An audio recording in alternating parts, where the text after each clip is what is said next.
Yo, welcome to Spectator Sporting. I'm Zach Roach, along with my partner in crime, Mr. Ali Wally, the architect. Make sure you go to Spectator Sporting on YouTube, subscribe, hit that subscribe button. The last show we did about the Packers and Bears is up, and this will be up very soon. You know we talking Bears playoffs this week, and we got a special guest to do that. We got my main man, Marcus Coach Floyd, in the building to help us. Yes, to help us dissect this. So the Bears really, that's the definition of backing in. They got in. I mean, you can say whatever you want to say about them. This team's not good. They need a new quarterback. They need a new coach. They need a new GM.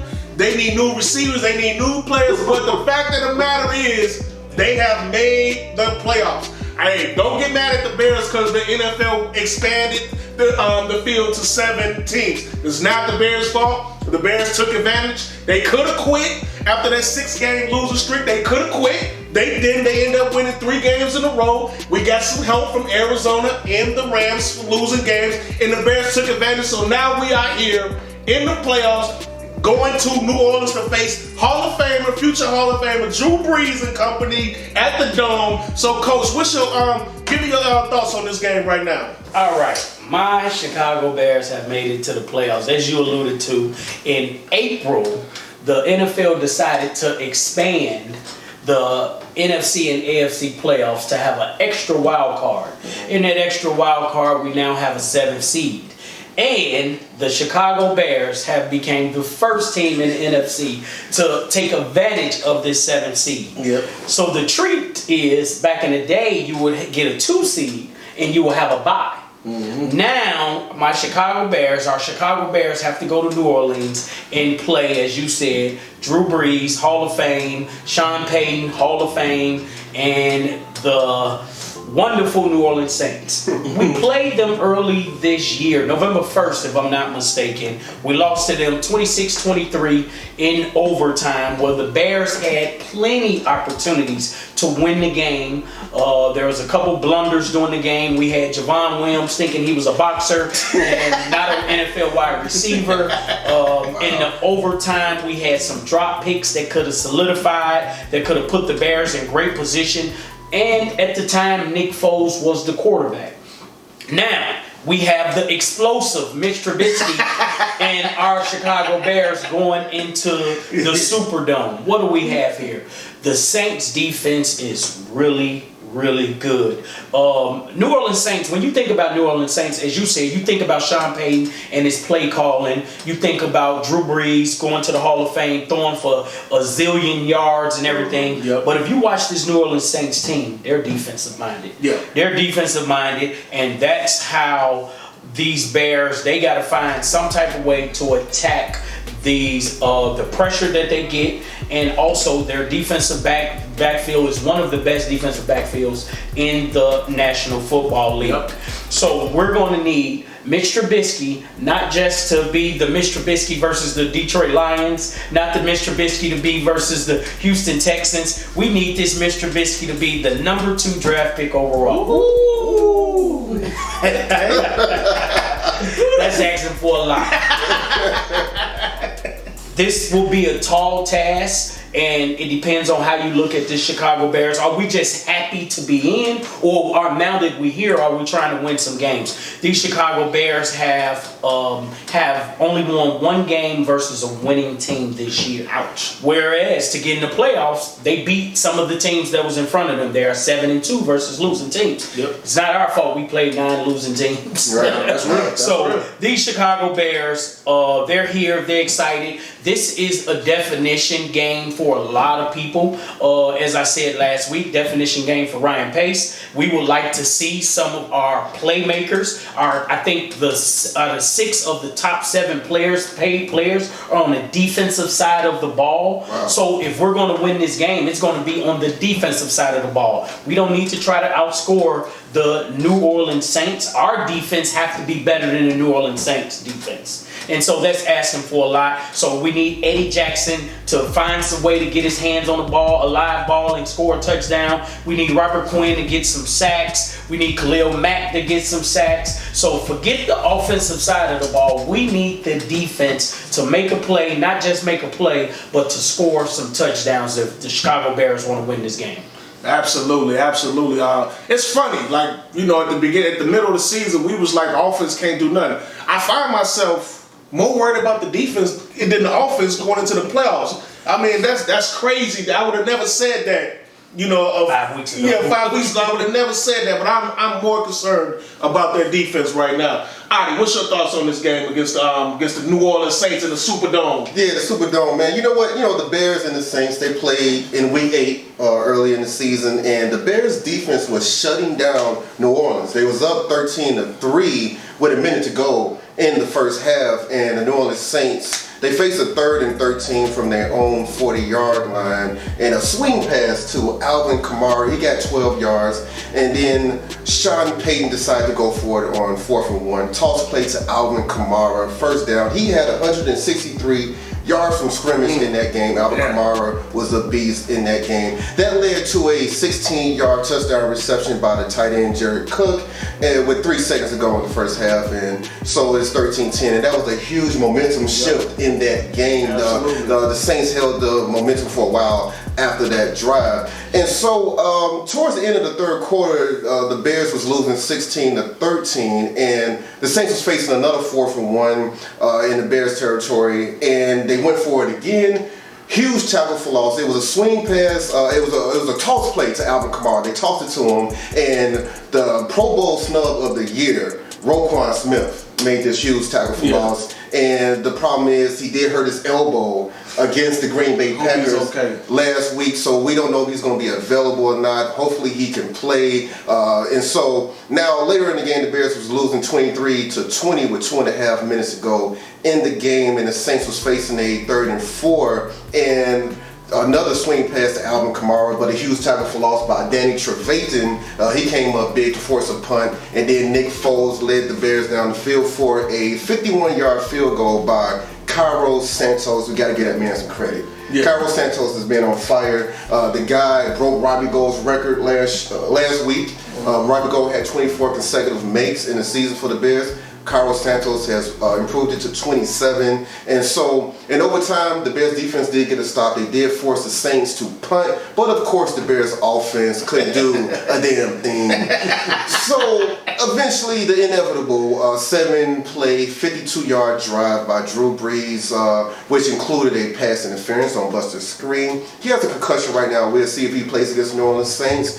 And an 18-yard run by Alvin Kamara. And so the Bears lose by a field goal in overtime. And so that was the lowest amount of points that a Drew Brees-led team scored in regulation this season. The Bears defense played pretty well that game, and the Saints only converted 2 out of 13 third down conversions in that game. Okay, now they didn't have Michael Thomas, the wide receiver, the all-world wide receiver, but I'm gonna tell you this. Drew Brees and Michael Thomas only played 10 quarters together this season, and the New Orleans Saints scored 52 points a couple of weeks ago against the Vikings without Michael Thomas. They've been scoring plenty of points without him and Brees together. So that was a remarkable performance by the Bears defense. I need them to play better this upcoming week in the playoffs. Absolutely. Y'all both brought up the defense, and that's true. If I'm the Bears defense, like Drew Brees is one of the greatest quarterbacks to ever play, but at this stage in his career, I'm trying to eliminate the Saints running game, and I'm gonna make Drew Brees try to beat me over the top. It's just simple as that. His arm ain't as lively as it used to be, and that's what you got to do. And you got to get pressure on him, hit him a few times, because Drew Brees, you start hitting him, he will throw you one. So if I'm the Bears, because if Kamara gets going, it's gonna be a long day for the Bears. If he gets going, it's going to be a long day. One thing the Saints do a lot, they do rush the ball with, that's just not Kamara, Latavius Murray. He gets a lot of carries in that offense, and he's their pound guy. And remember, 2 years ago, he really pounded the Bears and softened them up a little bit. So that's true. And then they come off the bench with the backup quarterback, Hill. He comes to get some rushes. So Sean Payton is a very creative. He knows how to attack defenses, so I'm pretty sure he has a good game plan. So you guys mentioned the defense. I think the offense. This is Mitch. This would be the difference in this game maybe with Mitch instead of Foles. Those play action. Mitch has to look to run. If you see a lane, take it. Do not hesitate. Because if you run, you get a couple first downs, you'll make the defense come up, then you might be able to hit them. So Mitch, look to run. Look at that Philadelphia Eagles tape how the Eagles played against the Saints. Mm-hmm. You just look at that tape. A lot of play action, a lot of RPOs, and Jalen Hurts was out running, and then the Saints was not. That's how you got to attack them because they're gonna play. They, like Marcus brought up. They have a great secondary. They play good against the run. So you have to find different ways to attack them. So Mitch has to use his legs. So we'll see that, and we'll see how it goes. But no stupid plays, no mistakes, no turnovers, none of that. So, Coach, I'm going to ask you, can the Bears win this? Can we go down to the Dome in New Orleans and take them out and be the, the Bears are a 9-point underdog, I want to say. 9.5. It opened up at 9.5. Yeah. Before we did the show, it was at 10 points. Yeah. Yes. So they expect the Bears to get whooped. The Bears are the biggest underdogs in the wildcard weekend. The biggest underdogs. So one thing I've been looking at is you have a lot of Chicago Bears fans that did not want us to be in the playoffs, that was saying if they lose or don't make the playoffs, hoping Mitch was going to be gone, Nagy was going to be gone, Pace was going to be gone. I disagree with anything. I think Mitch is our quarterback next year. Is he going to get a contract? At this point, I personally feel Mitch, every game he's playing of how big that contract is going to be. Yep. So this game is up to Mitch Trubisky and how big that contract is going to be. Mm-hmm. He goes out there and win this game, he writes his own check. That's going to be huge. He writes his own check. Man. But I don't trust Mitch. So he will not be writing his own check. Ryan Pace will be giving him a Teddy Bridgewater deal, a backup deal, or a prove-it deal or something like that. So that means they lose the game. I have the New Orleans Saints 29, the Chicago Bears 24 in a great effort. Oh, okay. Yeah, I can see that. You're right though. Mitch is definitely this. If Mitch can somehow pull this one out, then the Bears will pretty much have no choice but to go ahead and pay him. What about you? Who's going to win this game? Do you see an upset coming here? Well, you know what? Let's make this a no turnover day in New Orleans. Okay, how about that? Cole Kmet. I know you're trying to be the next Iron Mike Dicker, trying to break 5 tackles every time you touch the ball. But you gotta hold on to the ball. That fumble in the second quarter against the Green Bay Packers was very costly.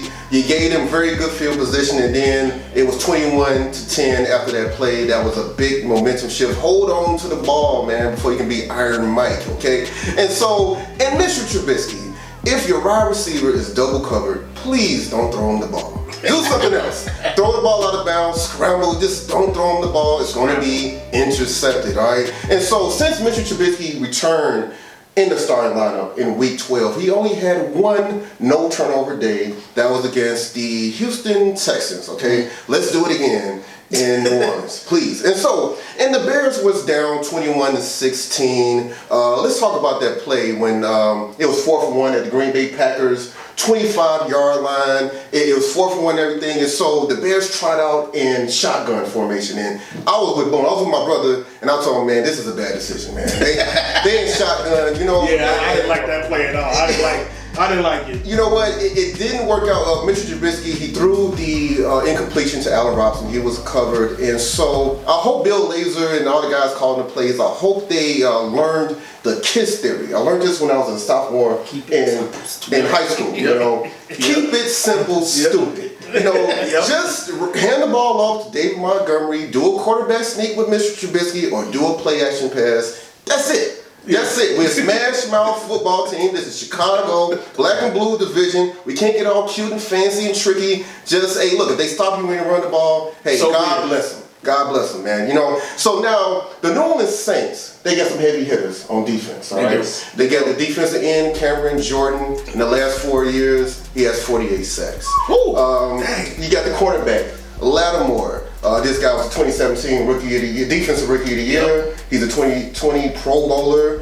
He's having a great season. You got the outside linebacker, Demario Davis. Last year, in 2019, he was a All-Pro, and he's playing just as good this year as he did last season. All right, the New Orleans Saints. They was number 5 in the NFL in points allowed per game, number 4 in yards allowed. But David Montgomery did have 89 yards rushing against the New Orleans Saints in Week 8. So we got to get that run game going. And Dalvin Cook, a couple of weeks ago when they played against the Saints, he was averaging 4.9 yards per carry. The Saints is not the 85 Bears, all right? We can do something against those guys. Now, like we were saying, that the Bears are the biggest underdog this weekend in wildcard. And I got the New Orleans Saints 27, Bears 13.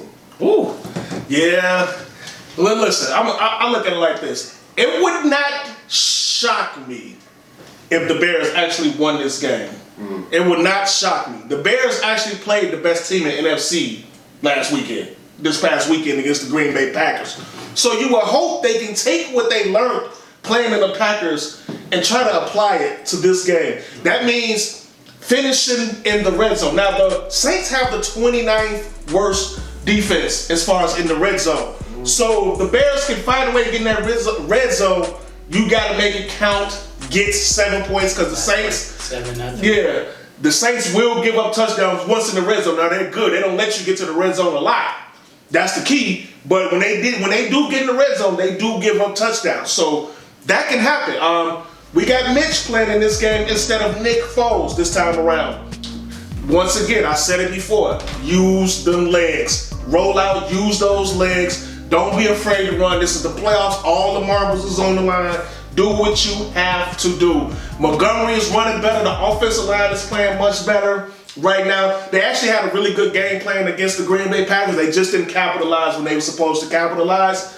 So with that being said, I think Sunday the Bears will lose to the New Orleans Saints. I think it's going to be, I'm with Marcus, I think it's going to be a real close game. I think it's actually going to be a dogfight. I got the Saints 24-21. So I think it's going to be a real good game. I think it's going to come down to the fourth quarter. But I just think the Saints going to have a little too much for the Bears. It's just a little too much. They just got that extra gear that the Bears don't have, and I just think that's what it's gonna come down to. And I'm thinking about Duke Shelley, the man. He got toasted a couple of times last week against the Green Bay Packers, and hopefully Jalen Johnson recovers from that shoulder injury. He did have some shoulder issues coming into the draft. That's why I was concerned about him, but he was having a solid year this season. Hopefully he's back, and Buster Screen will also help. I like Vildor, the rookie Vildor, the 5th round pick. He's been playing solid. He should have had the interception against Aaron Rodgers last week, but and then Darnell Mooney, he hurt his ankle. He had a hell of a game last week against Green Bay. Hopefully he's healthy. If not, Anthony Miller, the man, and then also Williams, the man that want to punch everybody on the field. No, I don't know if you want him to play against the Saints. I don't know. Because the same quarterback that be getting, what's the quarterback he punched? I don't know.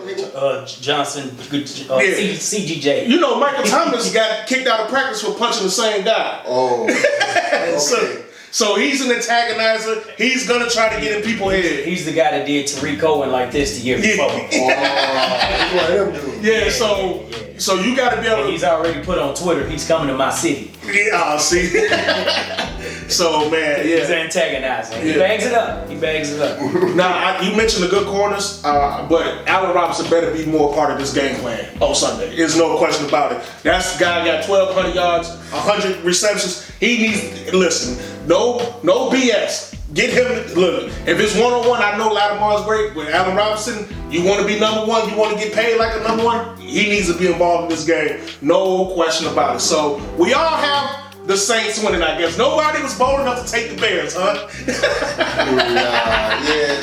I can't do it, man. I want them to. I would love for them to win. I hope we're wrong, but I don't see it. It's just too many holes on the Bears right now. And then we don't know if Roquan's gonna play. Yeah. Roquan Smith is a huge one. And Jalen, like you said, Jalen Johnson, Mooney. So it's just gonna be too much for them to overcome.